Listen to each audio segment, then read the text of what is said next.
Baik, ya kita lanjutkan ke pelajaran selanjutnya. Jadi Ibu akan menjelaskan tentang sistem kepartaian dan pemilihan umum 1955. Tolong kalian cermati dan nanti Ibu akan kasih soal. Soalnya sedikit aja, cuma 5. Jadi tolong dengarkan dan jangan di-skip, jangan dipercepat.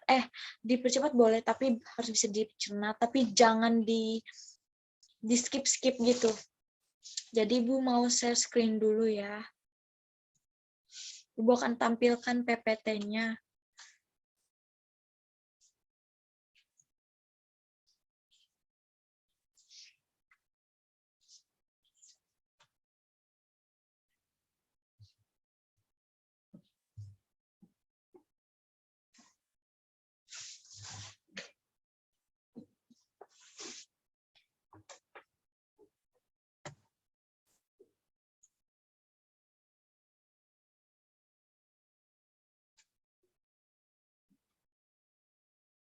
Nah, jadi sistem kepartaian itu pada 23 Agustus 1945, Presiden Soekarno mengumumkan pembentukan Partai Nasional PNI sebagai partai tunggal karena menang dalam pemilihan. Namun keinginan Soekarno itu tidak dapat diwujudkan, gagasan pembentukan partai baru muncul lagi waktu pemerintahan mengeluarkan maklumat pemerintah pada tanggal 13 November 1945.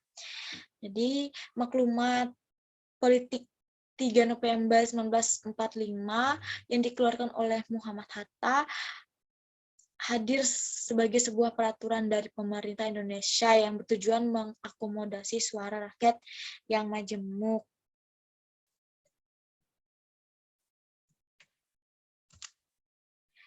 Nah,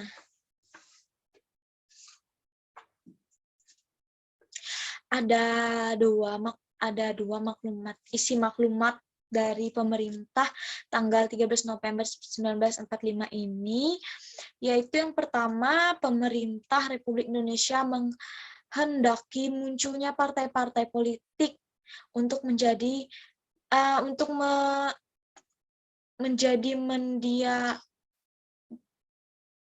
media dalam menyalurkan dan mempresentasikan seluruh aliran dan paham yang terdapat di Indonesia. Yang kedua, pemerintah Republik Indonesia menetapkan bahwa pembentukan partai-partai politik telah tersusun secara rapi sebelum dilaksanakannya pemilihan anggota Badan Perwakilan Rakyat yang dilakukan pada bulan Januari 1946.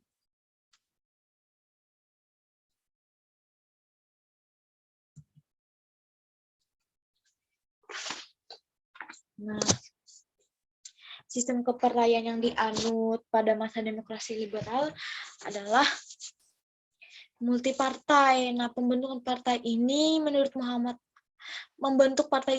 Muhammad Hatta agar mempermudah dalam mengontrol perjuangan lebih lanjut. Nah, Muhammad Hatta juga menyebut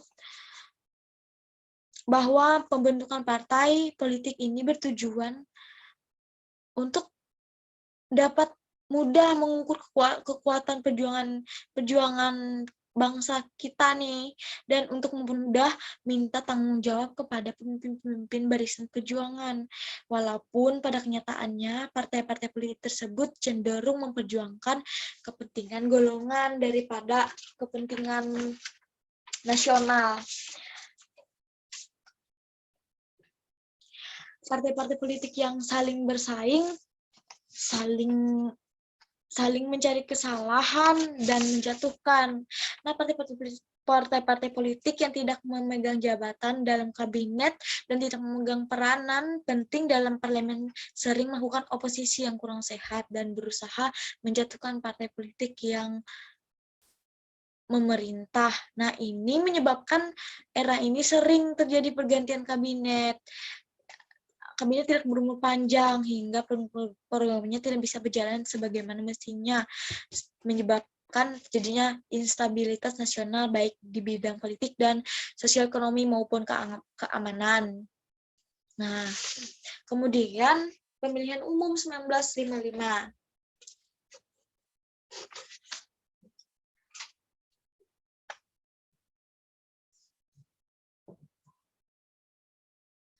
Nah, jadi pemilu merupakan salah satu sarana untuk melaksanakan demokrasi guna mengikut sertakan rakyat dalam kehidupan bernegara. Belum dapat dilaksanakan di tahun-tahun pertama kemerdekaan, sekalipun ide tentang hal tersebut sudah muncul. Ini suara ibu kedengaran nggak? Kedengaran. Selama masa Presiden Soekarno 1945 sampai 1965 yang melewati beberapa era seperti revolusi fisik, demokrasi parlementer, dan demokrasi terpimpin, hanya sekali terjadi satu kali pemilu, yaitu pemilu 1955 ini.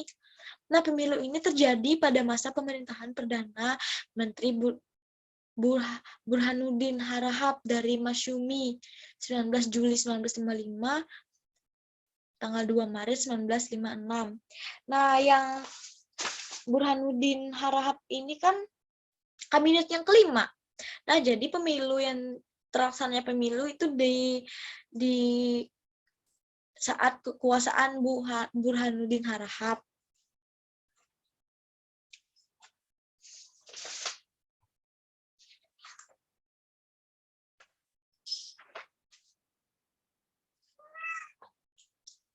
Nah, pelaksanaan pemilu 1955 bertujuan untuk memilih wakil-wakil rakyat yang akan duduk dalam parlemen dan dewan konstituante. Pemilihan umum ini diikuti oleh partai-partai politik yang ada serta oleh kelompok perorangan.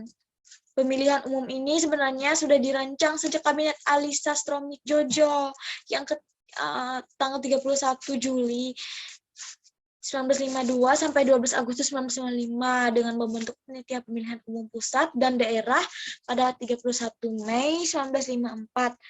Tapi pemilihan umum tidak terlaksanakan pada masa Kabinet Ali yang pertama karena terlalu jatuh. Nah, setelah pergantian Kabinet Ali yang pertama yang berhasil menjalankan pemilihan umum yaitu Kabinet Burhanuddin Harahap. Nah, kemudian latar belakang diselenggarakannya pemilu. Adapun latar belakang diselenggarakan pemilu 1955 ini yang pertama revolusi fisik atau perang kemerdekaan menuntut semua potensi bangsa untuk memfokuskan diri pada usaha mempertahankan kemerdekaan. Yang ketiga, pertikaian internal, baik dalam lembaga politik maupun pemerintah, cukup menguras energi dan perhatian. Belum adanya undang-undang pemilu yang mengatur tentang pelaksanaan pemilu. Undang-undang pemilu baru disahkan pada tanggal 14 April 1952 yang dirancang dan disahkan oleh Kabinet Wilopo. Nah, persiapan pemilu dirintis oleh Kabinet Ali Sastronegdjojo yang pertama nih pada tanggal 31 Juli 1954. Nah, panitia pemilihan umum pusat itu dibentuk. Panitia ini ketuanya tuh Hadi Kusumo dari Partai PNI, yaitu Partai Nasional Indonesia. Nah, pada tanggal 16 April 1955, Hadi Kusumo ini mengumumkan bahwa pemilihan umum untuk parlemen akan diadakan pada tanggal 29 September 1955.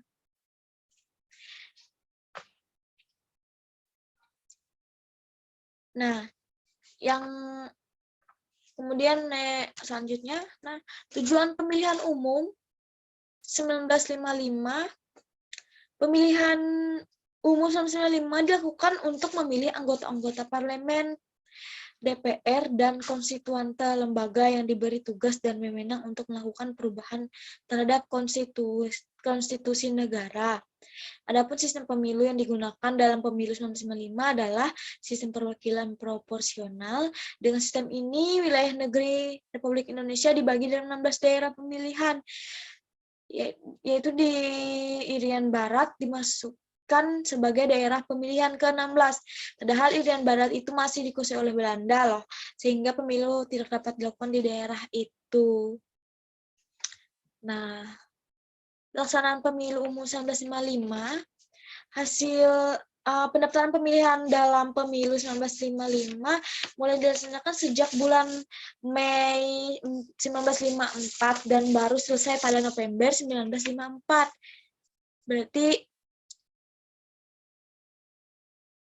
Berarti 6 bulan ya hitungannya ya, baru selesai. Nah, pada pemilu pertama tahun 1955, Indonesia menggunakan sistem proporsional yang tidak murni. Proporsionalitas penduduk dan kuota 1:300.000, tidak kurang dari 80 partai politik, organisasi massa, dan puluhan perorangan ikut serta mencalonkan diri dalam pemilu yang pertama. Bayangin aja, waktu itu bahkan ada 400 partai, dan yang menang ada 4 partai.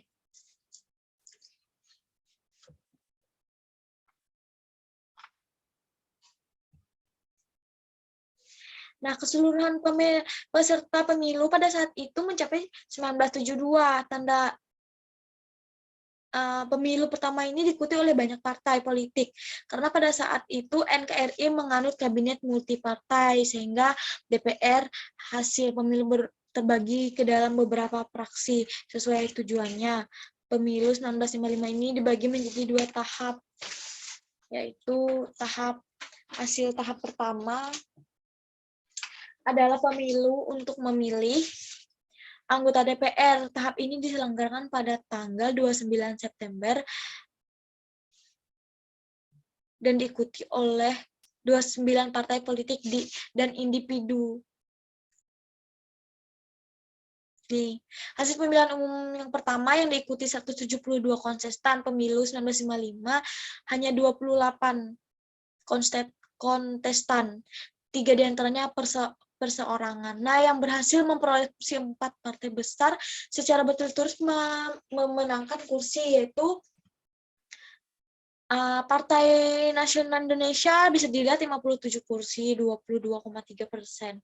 Nah, dan yang kedua Masyumi, yang ketiga Nahdlatul Ulama, yang keempat Partai Komunis Indonesia. Nah, yang pertama kenapa Partai Nasional Indonesia menang? Karena mereka tidak nasional, tidak memilih ras, tidak memilih agama, tidak memilih suku. Nah, yang kedua ini kan tentunya partai agama Islam. Jadi lebih banyak juga karena mayoritas Islam. Begitupun juga yang ketiga.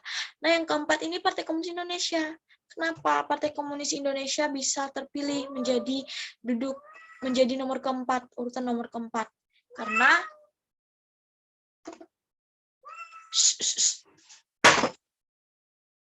itu kucing ibu berisik. Nah, karena Partai Komunis Indonesia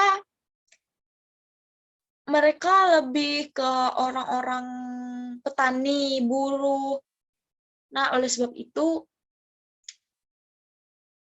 banyak rakyat yang memilih Partai Komunis Indonesia. Sebab mereka walaupun mereka memberontak, tapi itu demi rakyat juga. Meskipun komunis.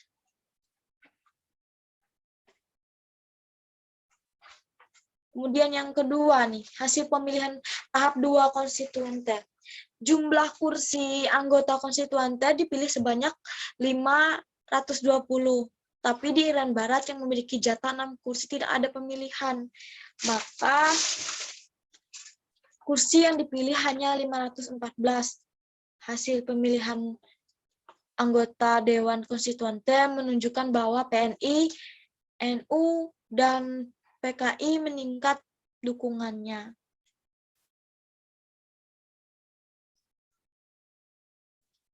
Sementara Masyumi, meski telah menjadi pemenang kedua, perolehan suaranya merosot 114,2 1104,267 dibandingkan suara yang diperoleh dalam pemilihan anggota DPR.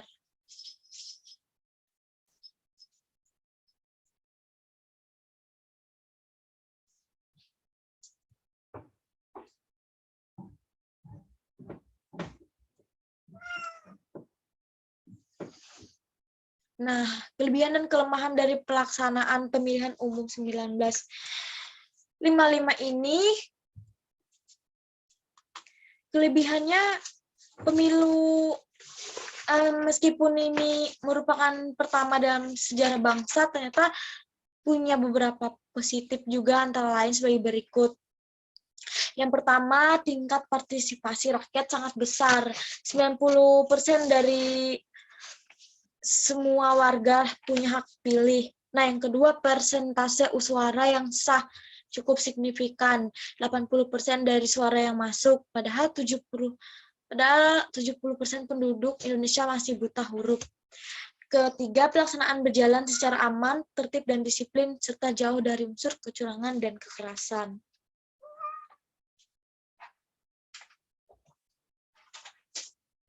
Kemudian kelemahannya, yang pertama, krisis ketatanegaraan yang mendorong lahirnya Dekret Presiden tanggal 5 Juli 1959, pemilu 1955, bahkan berujung pada krisis ketatanegaraan yang mendorong lahirnya Dekret Presiden tanggal 5 Juli 1959 sebagai akibat dari kegagalan Dewan Konstituante dalam menghasilkan konstitusi baru. Yang kedua, tidak ada parpol yang memperoleh suara mayoritas mutlak, tidak ada parpol yang memperoleh suara mayoritas, sehingga tujuan politik yang semula dimaksudkan untuk menghasilkan parlemen yang berpresentatif, stabilitas pemerintahan, dan mampu menghasilkan konstitusi baru untuk menghasilkan UUD. Sementara 1950 tidak berhasil. Selain itu, tidak adanya pemenang mayoritas juga menimbulkan masalah lain, di mana kekuasaan terbagi-bagi ke dalam berbagai aliran politik yang akhirnya mengakibatkan sistem pemerintahan tidak stabil. Lalu yang terakhir, jumlah partai politik lebih bertambah banyak, bukan berkurang. Dengan 28 partai mendapat kursi, padahal sebelumnya hanya 20 partai yang mendapat kursi.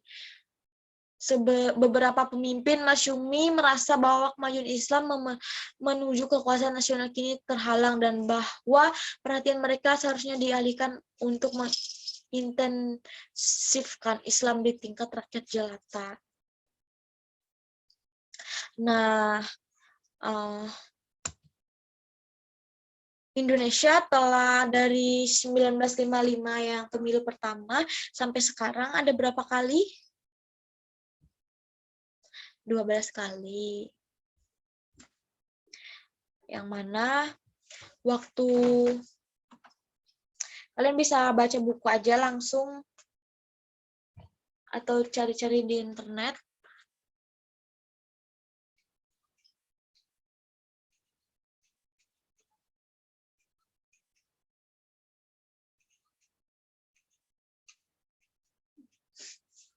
Bagaimana proses pemilu dari 1955. Jadi 1955 itu pemilu yang paling pertama.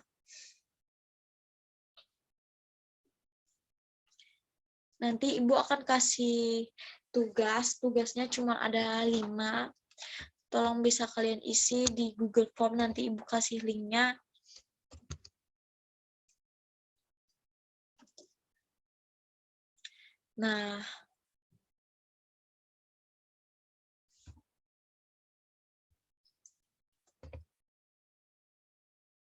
Nah, pemilihan umum di Indonesia telah diadakan sebanyak 12 kali, yaitu pada tahun 1955 itu yang pertama, terus yang kedua 1971, terus 77, 1982, 1987, 1997, 1999, tahun 99 itu kelahiran Ibu. Terus 2004, 2009, 2014, dan 2019.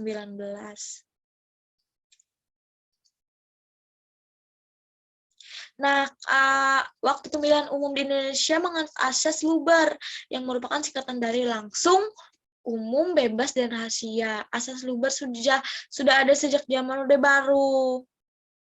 Nah, artinya apa? Yang pertama itu langsung kan. Nah, berarti pemilihan yang diharuskan memberikan suara secara langsung dan tidak boleh diwakilkan. Nah, kemudian umum, berarti pemilihan umum dapat diikuti seluruh warga negara yang sudah memiliki hak menggunakan suara. Yang terus bebas, berarti diharuskan memberikan suara tanpa ada paksaan dan pihak manapun. Yang ketiga, terus yang terakhir, rahasia, berarti suara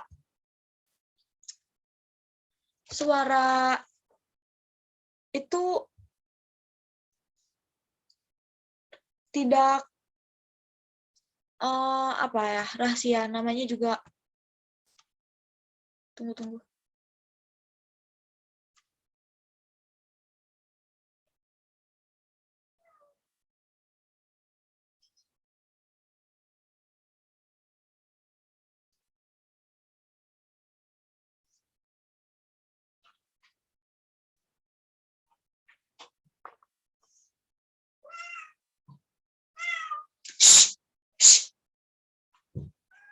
Banyak.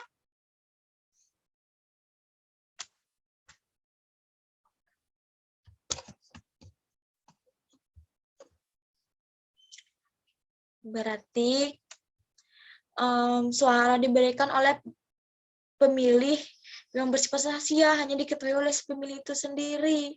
Nah, kemudian di era reformasi itu berkembang pula asas jurdil, yaitu jujur dan adil. Nah, mengandung arti bahwa pemilihan umum harus dilaksanakan sesuai aturan untuk memastikan bahwa setiap warga negara yang memiliki hak dapat memiliki sesuai dengan kehendaknya dan setiap suara pemilih memiliki nilai yang sama untuk menentukan wakil rakyat yang akan terpilih. Nah, asas adil adalah perlakuan yang sama terhadap peserta pemilu dan pemilih tanpa ada pengistimewaan walaupun didiskriminasi terhadap peserta atau tertentu.